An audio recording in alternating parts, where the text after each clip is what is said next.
یاد رکھیں اللہ تین طریقوں سے دعا جو ہے اس کو آنسر کرتا ہے. یا اللہ اسی وقت دے دیتا ہے امیجیٹلی، یا اللہ جو ہے اس کو تھوڑا سا ڈیلے کرتا ہے، کیونکہ ظاہر ہے اللہ تعالیٰ اس بندے کو مزید نکھارنا چاہتا ہے. اللہ چاہتا ہے یہ میرے پاس آتا رہے، مجھ سے مانگتا رہے. یا اللہ اس کو اس کا رد بدل ایسا دے دیتا ہے کہ اس کو سکون آ جاتا ہے. اللہ تعالیٰ سے جب مانگنا ہے تو تگڑا بن کے مانگنا ہے، اتنا توکل، اتنا بلیف ہونا چاہیے. یہی تو مومن کی مثال ہے. مشرک کی مثال کیوں اللہ نے کہا ضعیف ہے مانگنے والا؟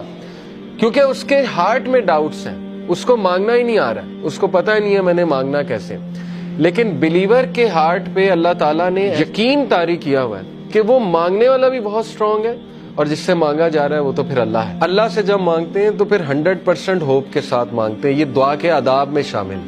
اللہ کے نبی صلی اللہ علیہ وسلم نے فرمایا تمہاری دعا تب تک قبول ہوتی رہے گی جب تک تم یقین سے مانگو گے. جیسے اس میں تھوڑا سا ڈاؤٹ آ گیا، جیسے اس میں یہ بات آ گئی کہ پتہ نہیں اللہ کرے گا